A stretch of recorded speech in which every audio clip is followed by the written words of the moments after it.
Hello, hello. If anyone is here, can you hear me? Let's see, is anybody here first off?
Cool.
All right, good morning to the folks who are in here. We're going to give it a few minutes as people cycle in. It's still early. So,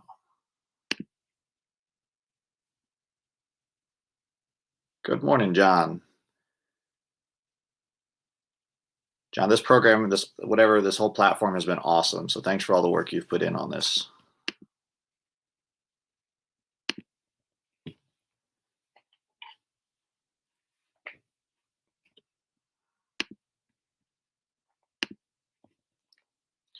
Good morning, Donna.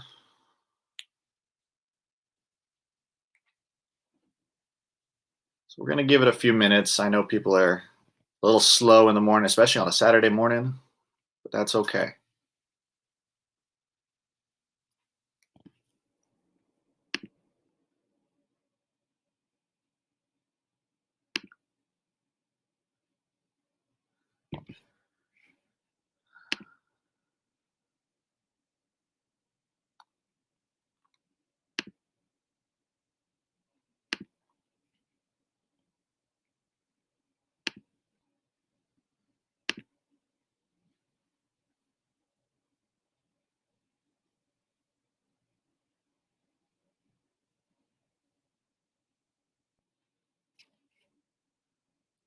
All right, so as people start to enter into the room, say hello. And I'm curious where people are signing in from. I'm always interested in that. Where are people coming to us from?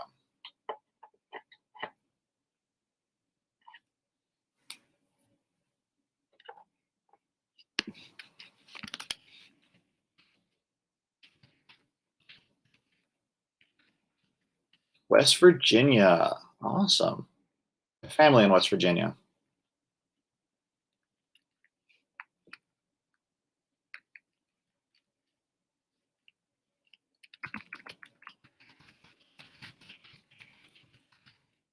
All right. Let's see, Wisconsin, up north. St. Louis is where I'm at, and I don't intend to go any further north, in all honesty. I love winter, but not that much.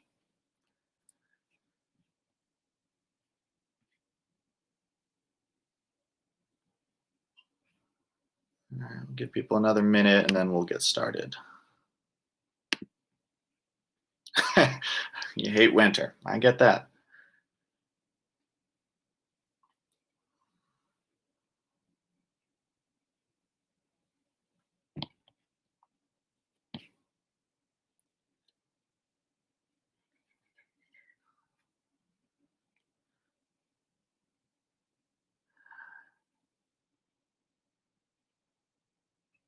Well, from what I hear, winter can get a little bad in West Virginia too, though. So,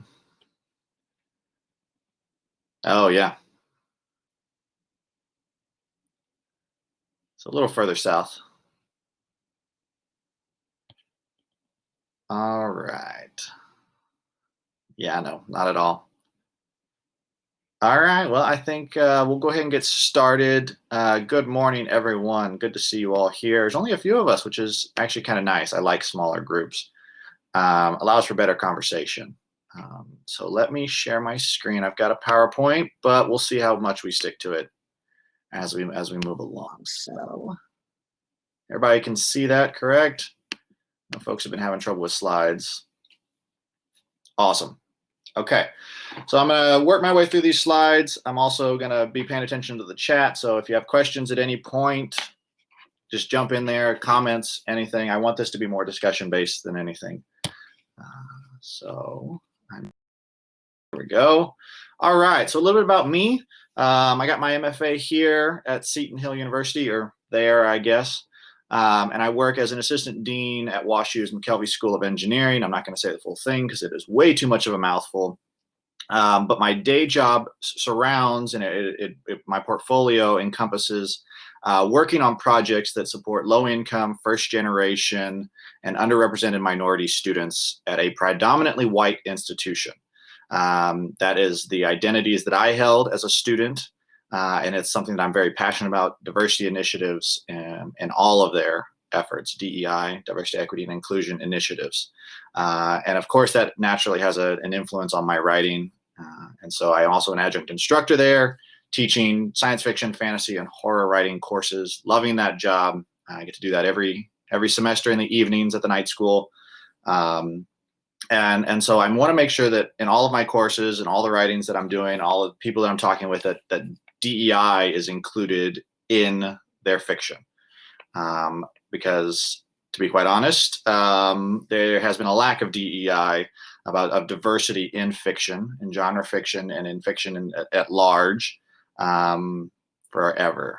And I'm excited to always push students to include more diversity in their work. So that's kind of what sparked my desire to do a talk like this for In Your Right Mind, because I'm already doing it in my courses and in my day job. So before we get too far into this stuff, I want to just lay out a few ground rules. I think it's always important when you're talking about DEI work and talking about diversity, that you got to have a few ground rules to get things started. This is very personal information, personal topics to a lot of people, and being able to talk about identity and diversity in an open way is important. So acknowledge that this might be difficult to talk about some of this diversity. I by no means do I consider myself an expert on all things diversity. It's actually one of my pet peeves, is that because I do this work, people think that I can talk about anything and everything as it relates to diversity. That is not the case. And so I'm going to be relying on the folks in the audience just as much to talk about what they think of when they think of diversity. Acknowledge that I hope that this is going to be a space of growth and dialogue for us all, that we are going to be able to talk honestly and openly about trends that we've noticed, about things that we have experienced, and our own experience writing diversity in our work. And so let's have that be an open thing, and be open to learning something new. That is the best way to learn, is to talk through it and try something new, right? My hope is that since you're here to listen about diversity, you're wanting to try and do that in your own writing. Let's make sure that that's the case. And finally, ask questions. That is, hands down, the best advice I ever got about anything was to ask questions. So if you've got a question, if I'm not covering something or something doesn't quite make sense, speak up. And I'm going to leave time at the end for us to have more of a discussion type stuff. So, okay. So in the spirit of asking questions in the chat, if you don't mind, when you think of diversity and writing diversity in your fiction, what does that mean to you as an individual?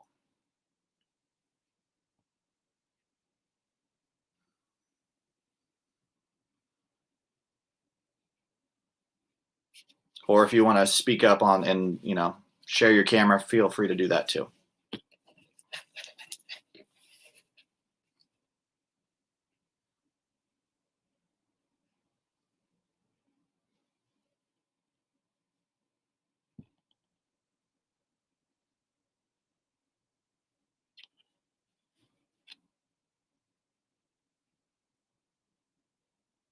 No one? Or are we just typing? There we go. Writing about people who are from different backgrounds from me. Excellent. Absolutely.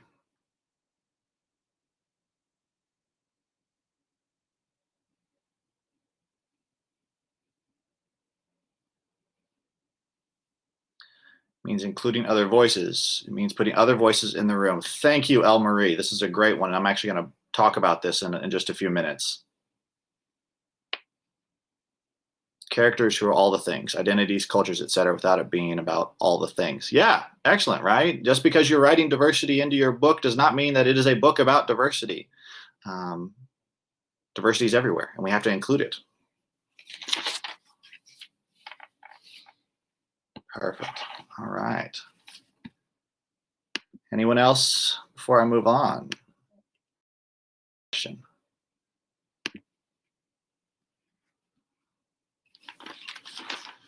Okay, that's all right. We'll keep moving. All right. So why is not advancing? Okay, there we go.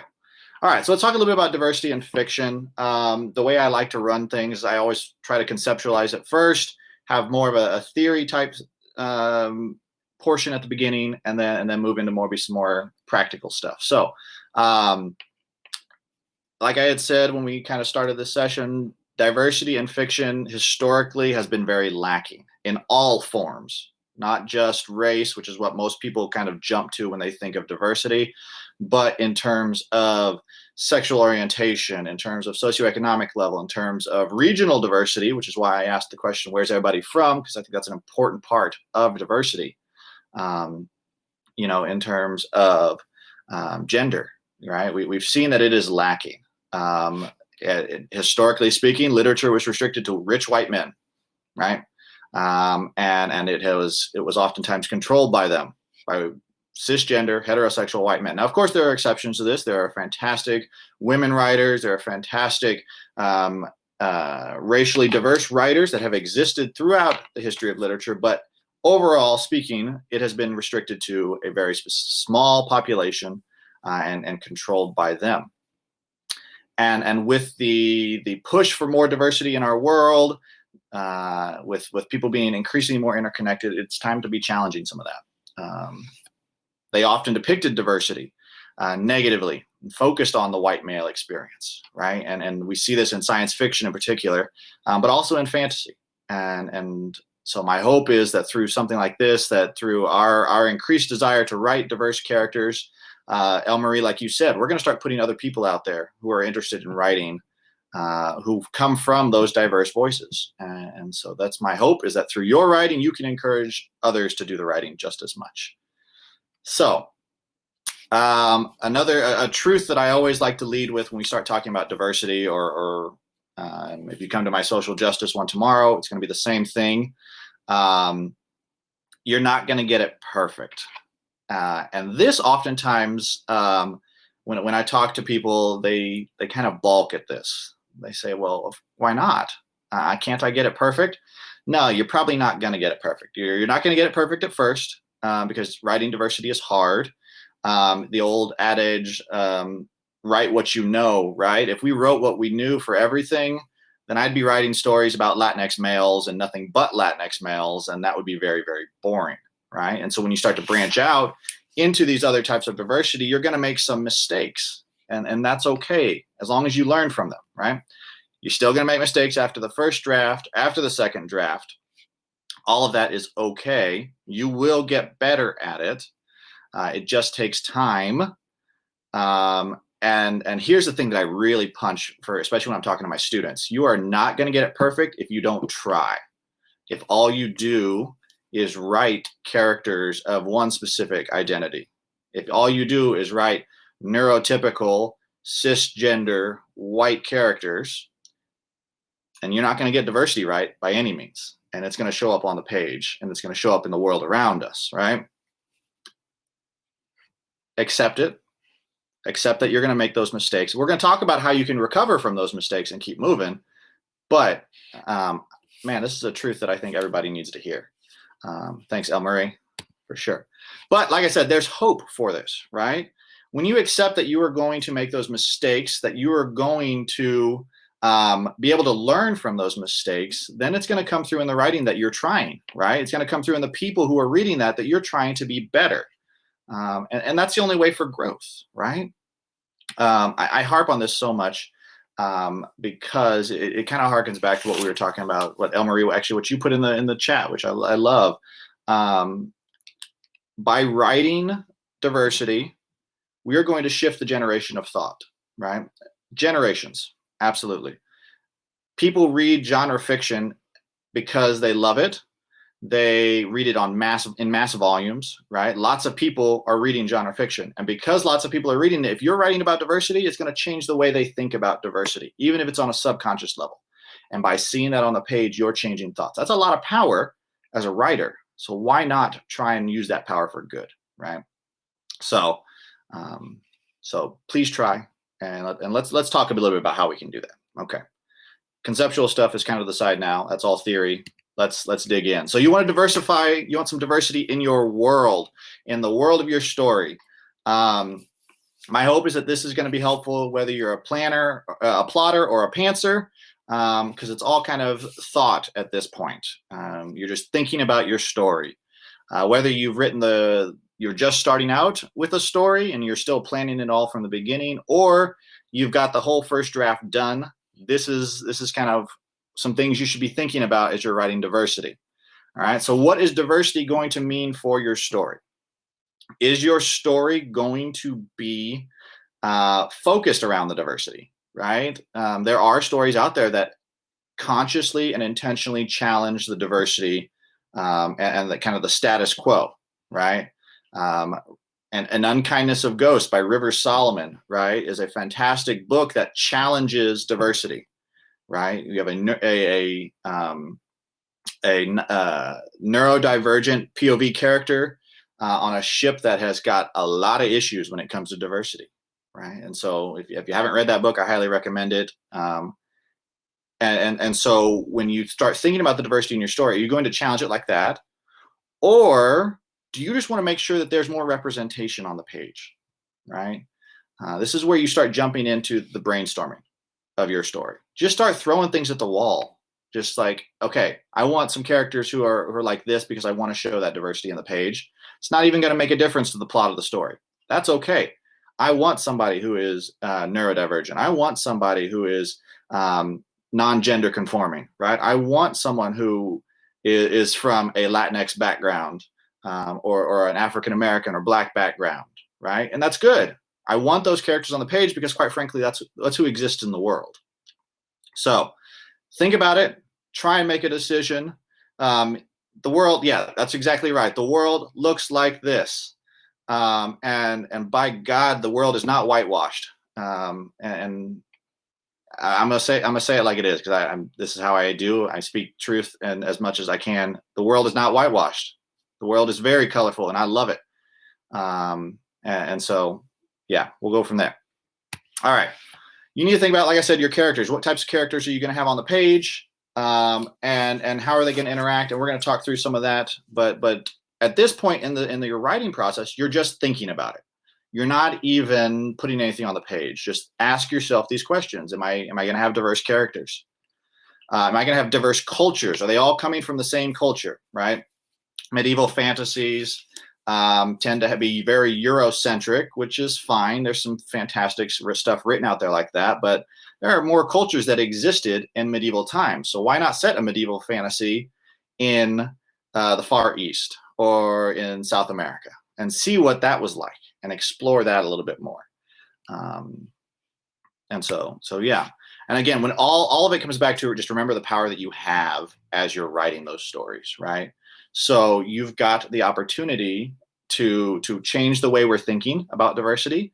And so be conscientious of that as you're writing your stories. Okay. Enough on that. So once you've kind of conceptualized things, now it's time to jump into research. And this is really heavy on my mind as I just wrapped up a science fiction class and everyone is wanting to research, right? And so this is fun. Good stuff to do, but just because you're doing, and even if you're just doing research on your tech, you should also be doing research on everything else that's in your story. And diversity needs just as much research. So you can start out, as most writers do, with the internet. There are fantastic resources out there to talk about diversity and the viewpoints of diverse peoples. YouTube is great because then it's actually them. There's a great YouTube channel by someone with ADHD talking about their experiences, right? And so if I want to write an ADHD character, I'm going to do that. I'm going to look there, right? There are blogs from people that are written by those people. Now, I put this caveat, don't trust everything you find on the web, in particular when it comes to kind of groups of people rather than individual experiences. And in terms of academic texts and news, those are the ones you should always distrust until you do a little more digging. Academic texts for me, as an academic, I take issue with folks outside of an identity writing academically about people within that identity. It doesn't matter what your identity is. If you're writing about a different identity from an academic standpoint, it's not going to be as authentic as someone in that identity writing about it. So absolutely, they're biased. My biggest critique at the university where I work is that there's a lot of folks in the Latinx department teaching Latin American culture studies who are not Latin American at all and didn't grow up there, didn't live there, nothing. They thought it was interesting. Now they can teach on it. No. Just gotta, and it comes through in the writing, right? You get this kind of ivory tower vibe as they are looking down at others. So great stuff on the web, but you can only trust it so far. So make sure that you are aware of that. The best thing you can do is talk to people. is to go out and meet someone who is an expert in that identity, right? Who has that lived experience. That might be you. If I'm writing from a Latinx, from a Latino experience for my character, I can write that.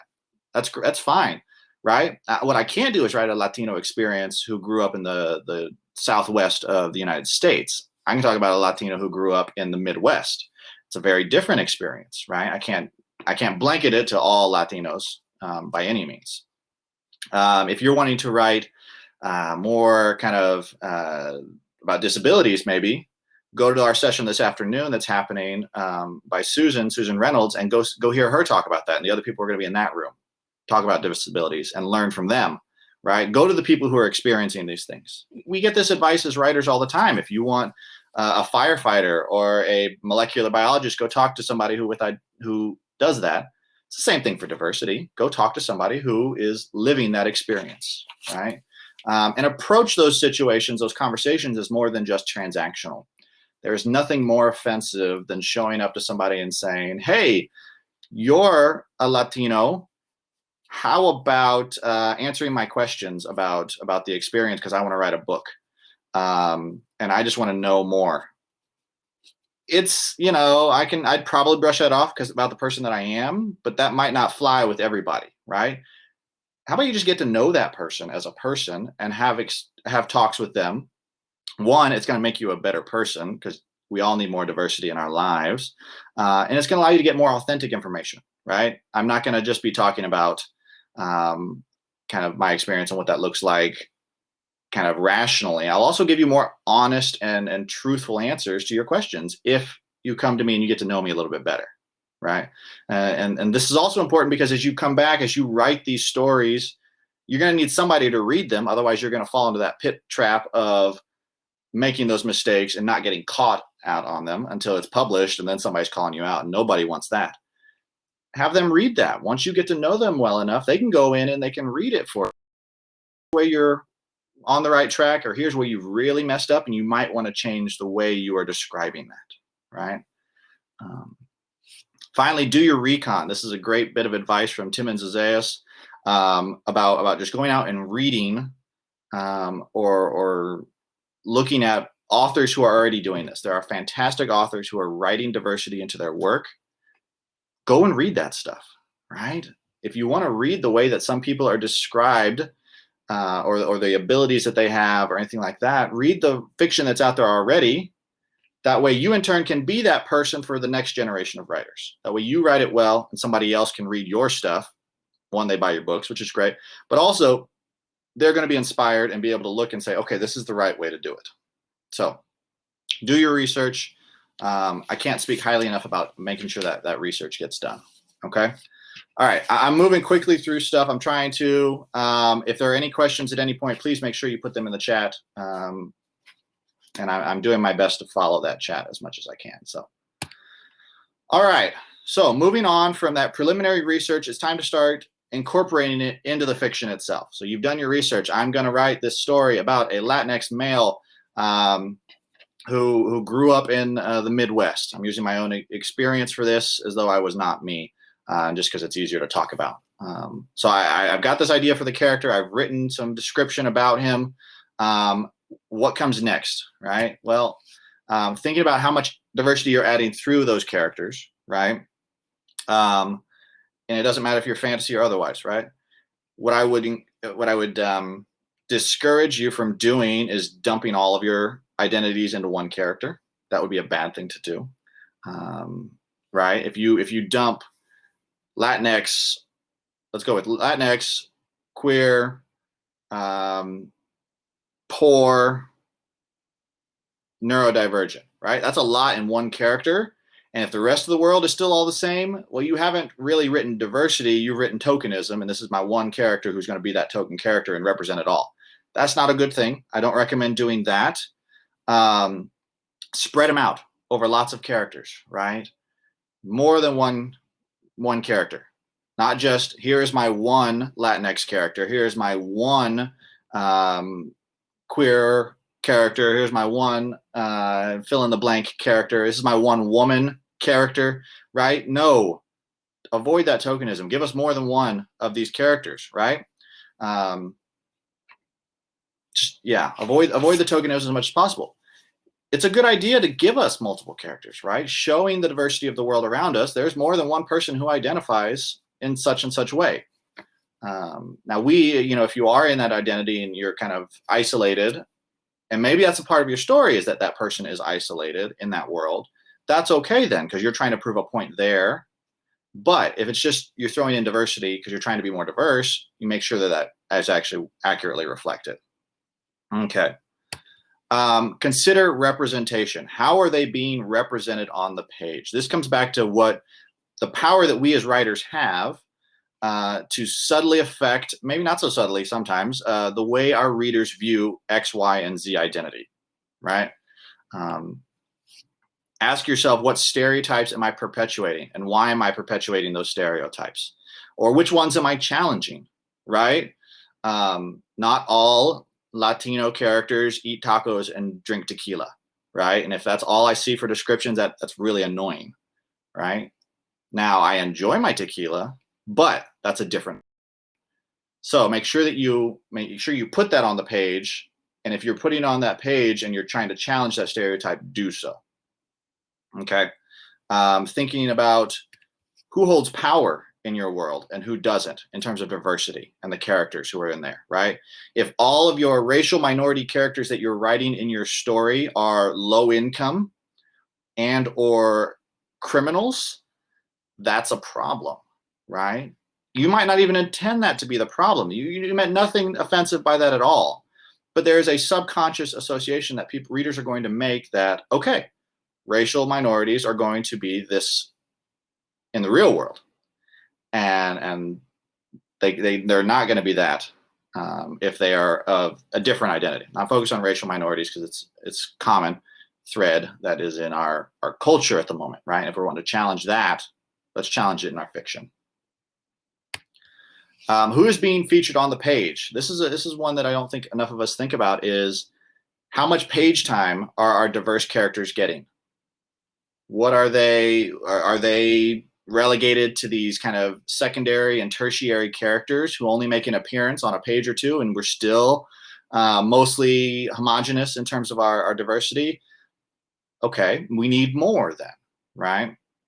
Are they relegated to the antagonists, and so all of our diverse characters are antagonists? That's a bit of a problem as well. Or is it just the random characters, right?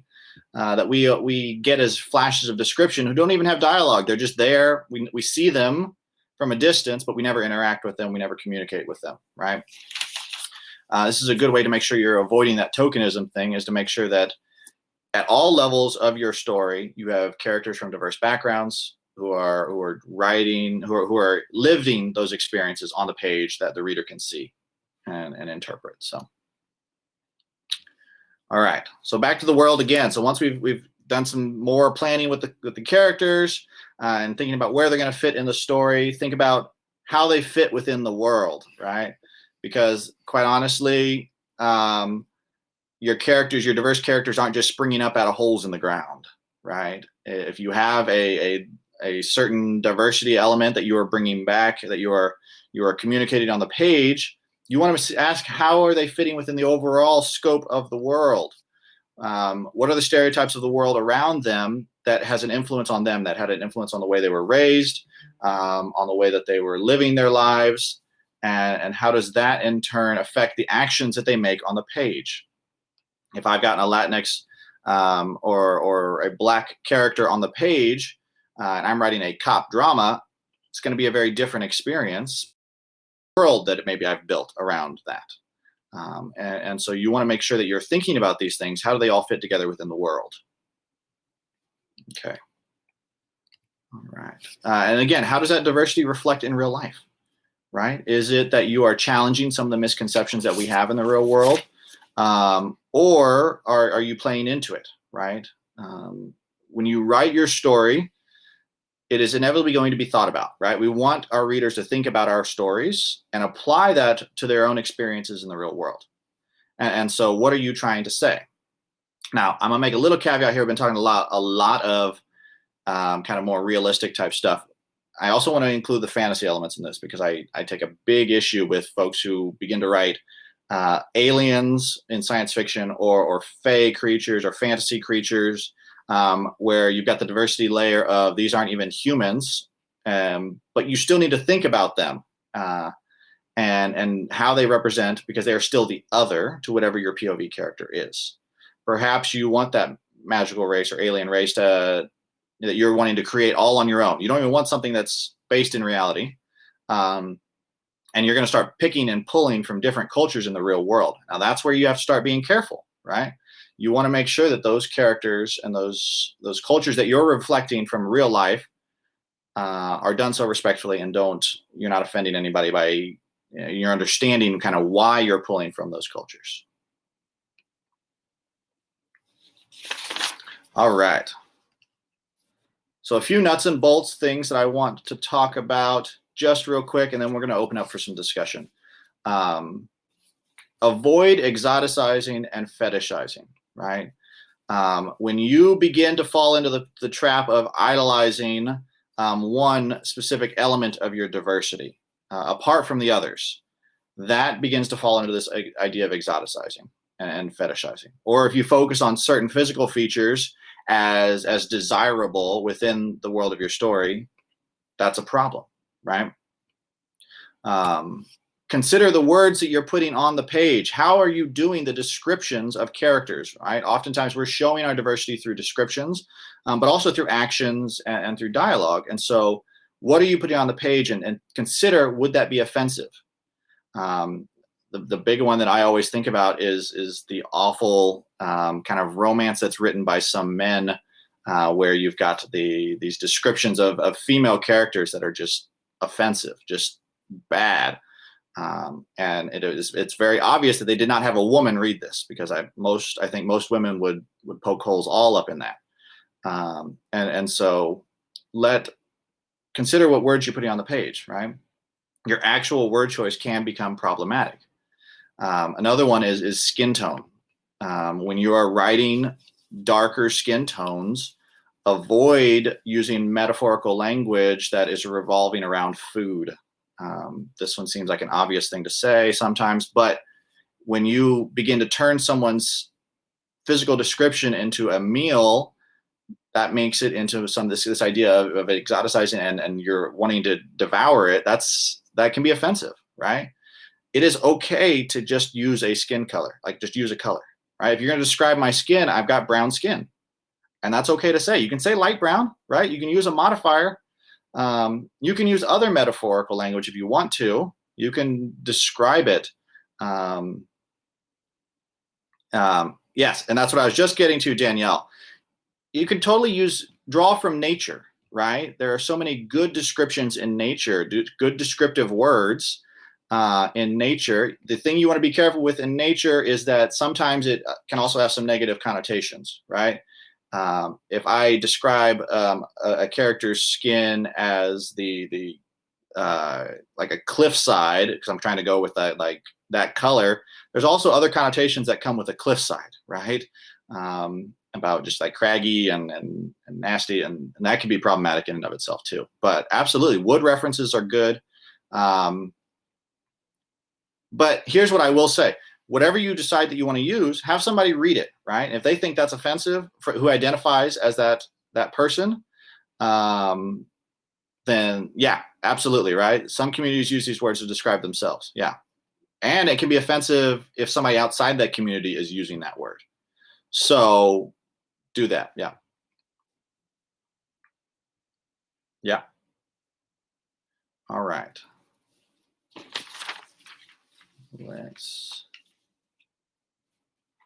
Yep. Yeah, absolutely. So if you're within that identity, you might be able to use that. But some people still might take offense at it. And so and you're going to walk a line. You're going to make mistakes, like I said.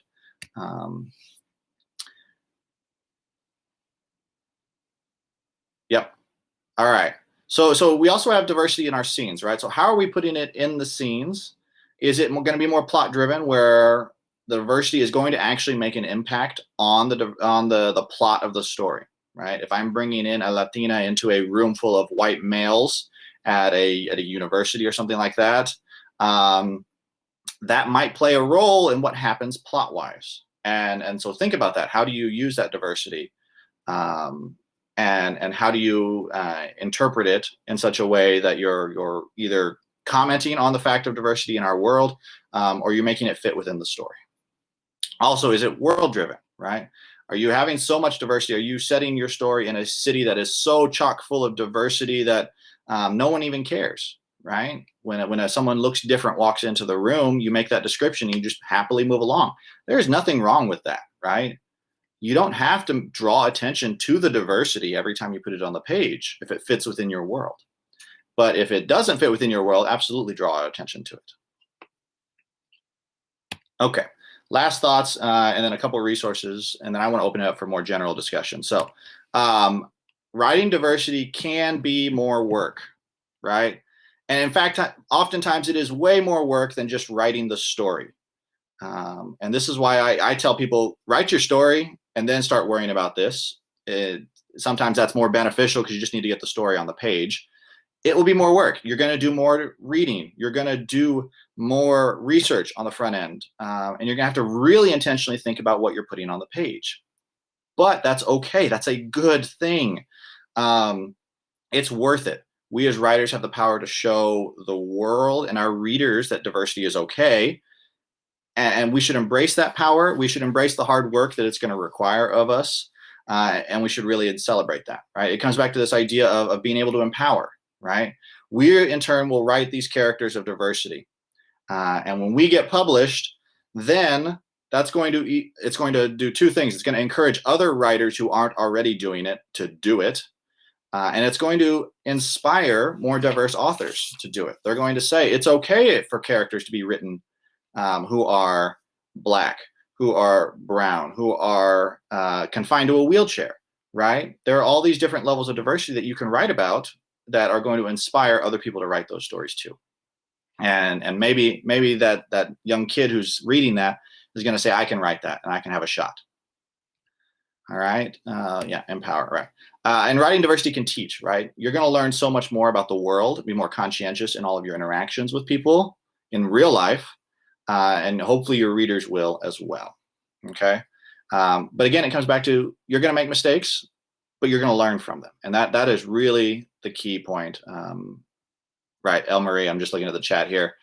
That's really my point in all of this is that you're going to mess it up. You're going to make mistakes, and that's okay. Life will be okay. All right. I do want to leave you with a few resources here at the end. We've got about 10 minutes left, which is great.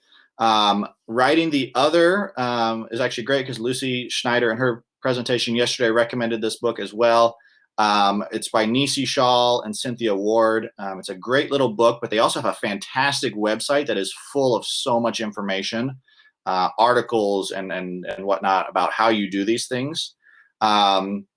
If you want to do some reading on some authors who are doing this well in terms of diversity and you want to do it all in one book, Octavia's Brood is a fantastic anthology that it's so full of different kinds of ideas and concepts of diversity, fantasy and science fiction. I recommend going in there and reading it. It's oftentimes written by folks who identify with those identities, and so that's really helpful as well. And the last one is Writing with Color.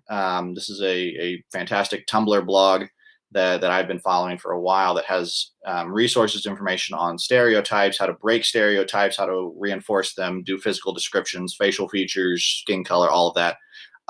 That's a fantastic place just to look. So with about 10 minutes to spare, I want to open up for questions, comments, thoughts. Where'd everybody go? There we are. Okay.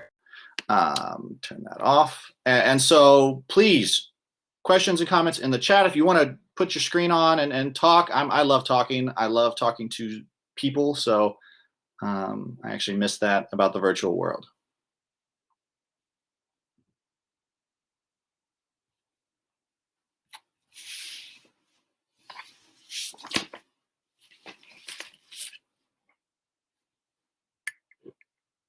And I don't know if I have to, if somebody is trying to join, and I don't know if I have to hit anything.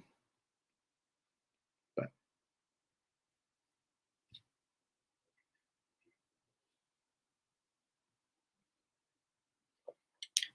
There we go. Yeah. Oh, I love it. Yes. Good morning. This is Good my morning. natural steed. Hey, I love it. I'm Danielle, and I'm Hi, sorry Danielle. I'm late. That's it. So I'm going to go back to the beginning, after we're all done this week. I'm so excited that we're able to listen to recordings, but Yes. get to see other people too. So I had a question. I went to a wonderful panel at Worldcon where it was diversity with diverse folks on the panel. And the question came up, I'm a white girl. And so I have found myself falling into the Hollywood white girl is at the center and her best friend is, a person of color, Black, Latina, just, and part of that is because I don't feel qualified writing the best friend's complete point of view, as center stage. But I also get really irritated when I watch a movie or read a book and I'm like, oh my God, can they never make the person of color the center person, the protagonist? So no, have you talked about that this morning? I'm sorry if I missed that. No, that's okay. I didn't focus in as much on that, but it's a common question that I actually get, and I probably should have included it.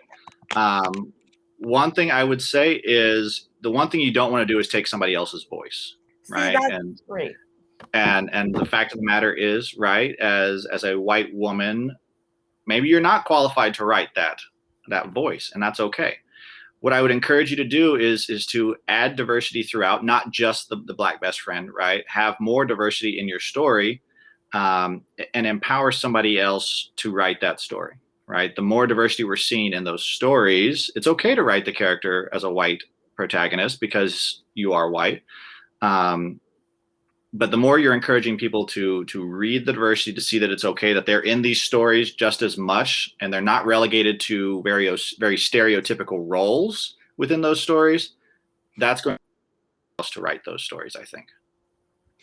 Could we have a little bit of a discussion? Yeah, I would love that? to. Yes, please. Yeah, this has been a fantastic presentation, by the way. I'd love to share contact information after, because this is such an important topic to discuss, right? Yeah. I think that, because I agree with what you just said, but I wonder if I could add a little bit to it, just from an African-American woman's perspective, who, please. When I read stories, they're typically not from my perspective, right? But and also as a psychological horror author, I'm in a genre that if Jordan Peele hadn't shown the world that Black people enjoy horror fiction, right, we would again be relegated to the first person who dies in the movie. So, but at the same time, I think that the concept of write what you know still stands true, but you know more than you think you know.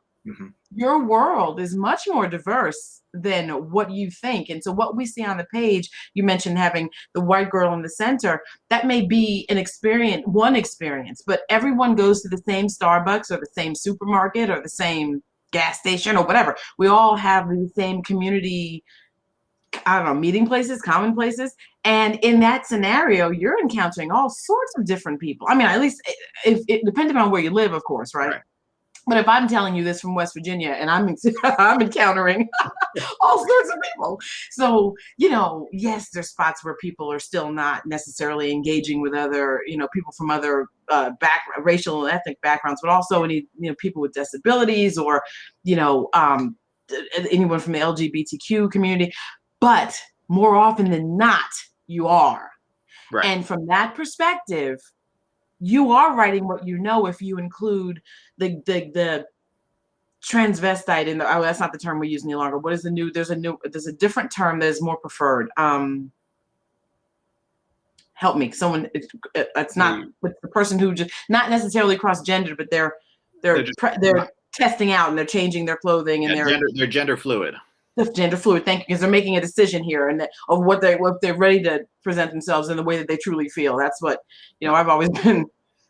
I just think it requires such courage to say, look, this is who I am and this is what's up. I mean, I love it. So, but those folks, you see them, you don't recognize it. You see them because one day that person who works at the counter has done their hair differently. The next day they've tried on some makeup, then maybe want to try them both together. And then another time they'll try a different outfit and you're not noticing it, but it's right in front of you. It's happening. And so you can write what you've seen as you walk by and be respectful of that representation from your perspective. So the character, you said white girl character in the middle, that's fine, but you just walked by someone who is trying to make the jump and say, I'm going to do this. I don't care what people think. You can write what your perspective was of that. Right. You think of the supermarket, and this is how I write. So I'm sort of just kind of talking about what I'm doing.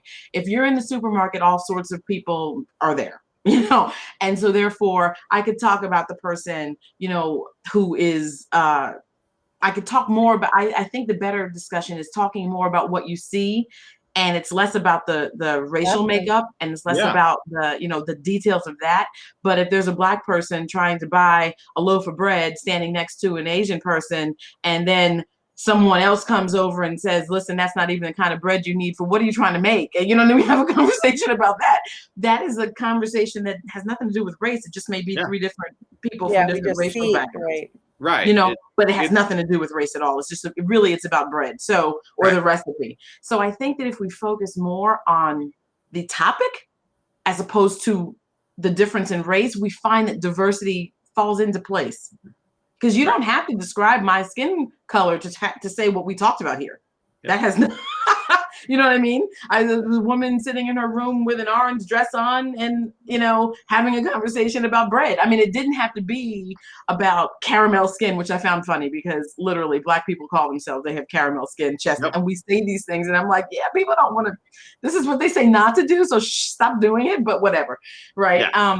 And I think that it's a mistake that I say it here for the small audience because I think it's important. It's a mistake that we writers worry about too much. Mm-hmm. It doesn't have to be about race. If it's about race, fine, but it's about people.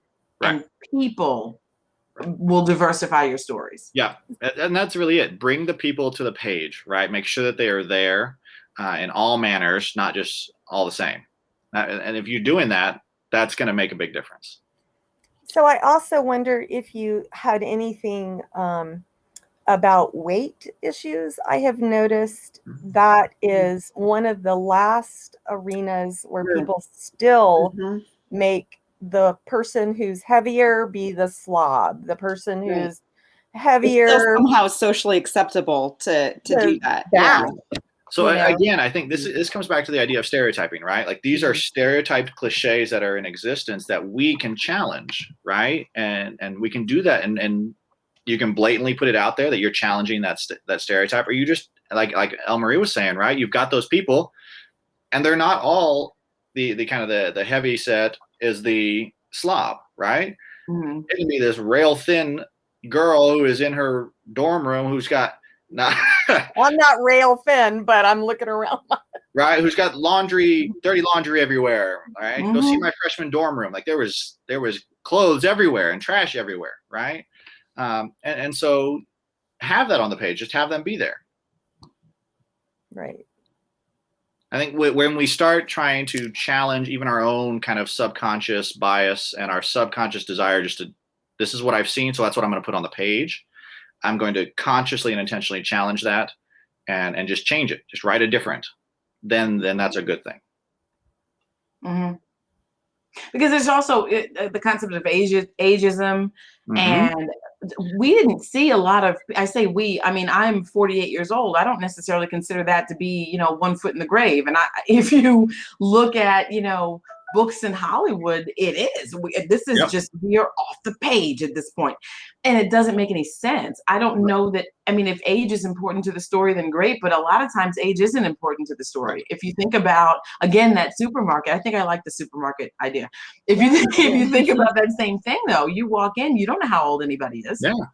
And it doesn't matter. So hard conversation about bread or conversation about whatever literally has no point. Their age has no point in that. Right. So I just kind of feel like the lived experience is so rich that if we pull from that community of what's going on outside our door and not worry about this person not being the perfect size 10, which is different than, I don't know if you've noticed that the size 10 today is different from the size 10 of 20 years ago. It's not even the same cut. So I'm kind of like, what? I mean, you know, these kinds of things these are stereotypes, and there are stereotypes that we all sort of buy into. Yeah. And if we perpetuate that in our own writing, we're kind of because people, when they read, it becomes fact. You know, even if they know they're reading something fiction based, but if you present it in a way that sounds like you really knew what you were talking about, they think, yeah, well, heavy people, or they can't breathe when they walk up the stairs. Untrue. I know someone who plays softball, rides a bike. She is not a rail thin person, but she is more fit than most of the skinny people I know. And it's just, so don't put that in there. You know, it's not the truth, because we're perpetuating fact for people. And we have to be careful, because it's a heavy load to carry. It's a heavy platform to be on, but a lot of people don't recognize that. Right. And if we can start to recognize that, if we can start to really internalize that you do have that chance to change thought and change the direction of thought, man, that's a great thing. Like, do it. Why wouldn't you want to do something like that and be able to say, I changed a whole mode of thinking in the world, right? Like, go for it.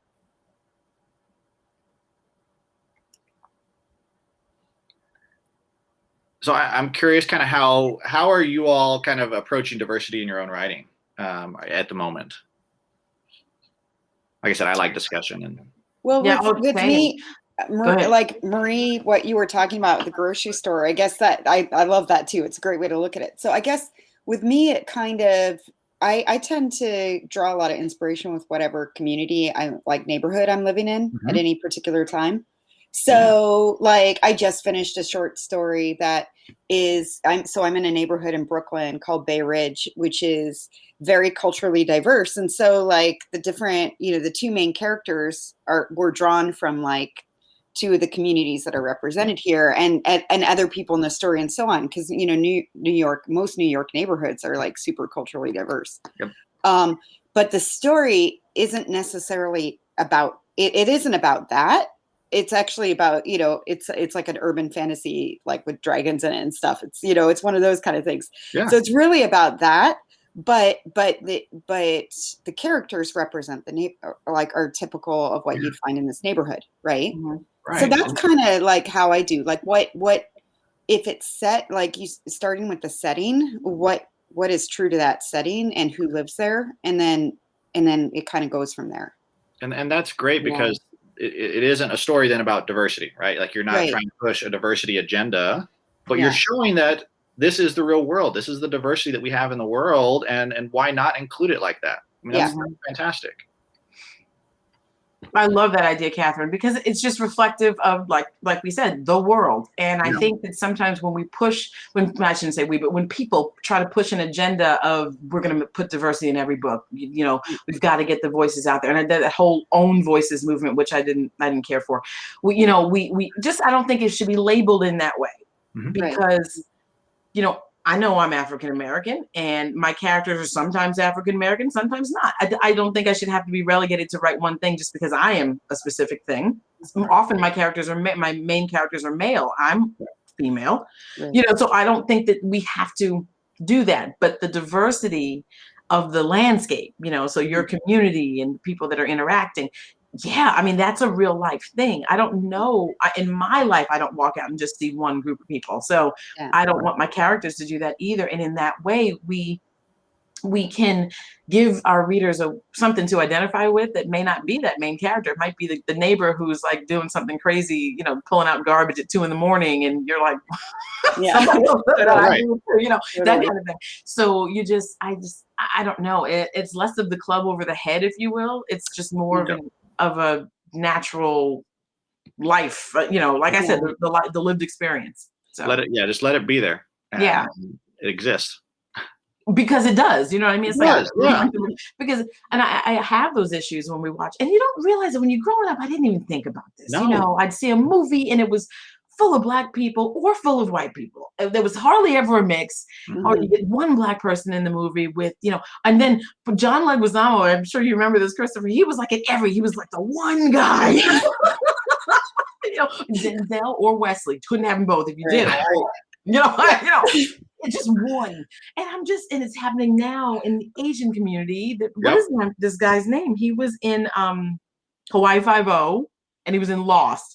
And you saw him like 20 times, and now he's out of style, and you don't see, no one's getting a role, and I'm just like, really? It's like the casting of The Matrix. I don't know if you ever knew about this, but they were like, well, if Neo is white, then what's his mentor's character? Morpheus. Morpheus. Then Morpheus has to be black, but they can't both be black or they can't both be white. So originally Will Smith was going to be Neo, and so Morpheus was going to be I could forget. It was some well-known white actor, but then when Will Smith didn't want to do it, then they had so it was that sort of mentality in the I mean, at least it wasn't, this was 20 years ago. So at least they were making some progress at that point, but it also was a very sort of, I don't know. It's kind of a weird calculation that they felt like they had to make, Yeah, and it's something to be conscious of now, only because it was so different before. You could just have movies full of one race, and that was it. Like no one else existed in the world. You see that in science fiction. Like there's no other, nobody else. I'm like, what? Congratulations! It's 2,000 years. It's 2,000 years in the future, and we're all one race. No, right. And the humans are still in charge. I can't. Was Aquaman? Is Aquaman with the really buff Jason Momoa? Yeah, right. So I noticed in that movie, and I was quite offended that the perfect race was really white, way white, and that the villain was super dark skinned. Yeah, and I was stunned by that, and there was a lot of commentary.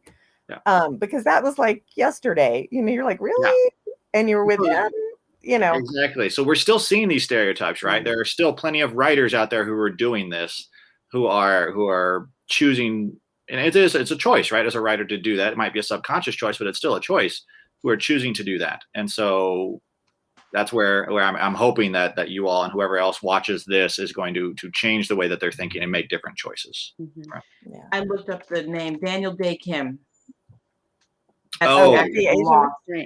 There was a time where he was just the only. It's amazing to me. I laugh now when I see it, but some other people who are looking at this may not be laughing. You know what I mean? So it's our responsibility to kind of change that in the way that we can do so. So right. All right. Well, I think we're just about out of time. Thank you all for being here, and I hope this was helpful. And I'll see you around the conference. So thank you. Good to see you, everybody. Nice talking with you. Bye-bye. Bye.